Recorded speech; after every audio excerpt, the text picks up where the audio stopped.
Au Bénin, les résultats de la récente enquête démographique en santé nous rafraîchissent la mémoire et situent les performances du PEV au Bénin dans les mêmes tendances de la région africaine.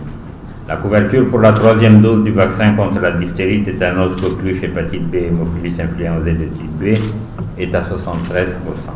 Et celle du vaccin contre la rougeole est à 68%.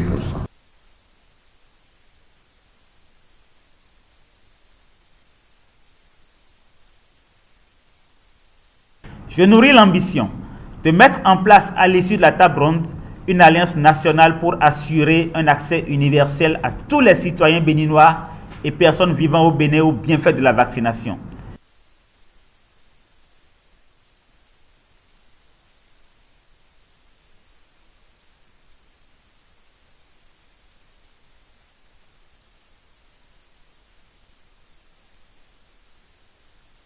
Nous devons pouvoir faire le point en termes d'analyse de situation, c'est-à-dire les forces, les faiblesses, les menaces et opportunités, de ressortir les problèmes ou obstacles, puis ensuite de pouvoir les analyser, rechercher les causes, puis enfin de pouvoir proposer des activités innovantes, c'est-à-dire sortir des sentiers battus des activités traditionnelles pour des activités nouvelles qui peuvent nous permettre vraiment de booster la vaccination, mais également d'avoir des ressources conséquentes pour pouvoir mettre en œuvre cette stratégie pour que dans 2-3 ans, on puisse vraiment voir qu'il y a un nouveau soleil en termes de clarté dans le secteur.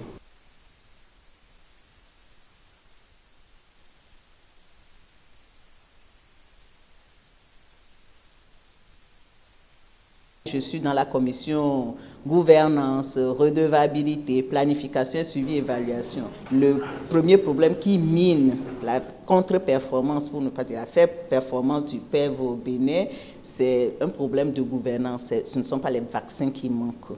Donc là, nous sommes en train de travailler, de voir quels sont les outils de gouvernance. Est-ce qu'ils sont là? Est-ce qu'ils sont fonctionnels? Et par rapport aussi au cadre de redevabilité, pour que chacun, à son poste, puisse faire le travail qu'il faut et rendre compte à qui de droit, et que ceux qui doivent contrôler puissent aussi contrôler le travail afin que chaque enfant béninois puisse être vacciné. Ce que nous attendons, c'est que ce programme, le programme de vaccination, soit revitalisé, mais dans un contexte global de renforcement du système de santé.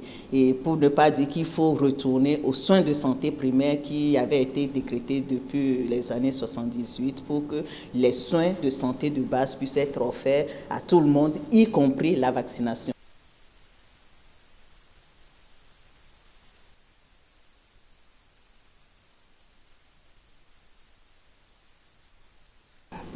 Par rapport à la préparation de la table ronde, nous avons travaillé sur l'analyse des forces et faiblesses et opportunités menaces de notre thématique.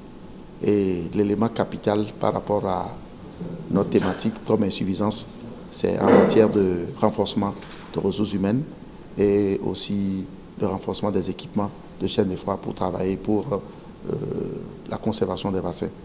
Donc comme élément clé que nous avons présenté à la table ronde, c'est que les partenaires nous aident à renforcer les ressources humaines, c'est la capacitation des ressources humaines. Et l'autre volet, c'est renforcer les équipements de chaîne de froid au niveau des formations sanitaires pour avoir des vaccins de qualité. Et l'élément qui va suivre, c'est le système d'information qu'il faut aussi renforcer.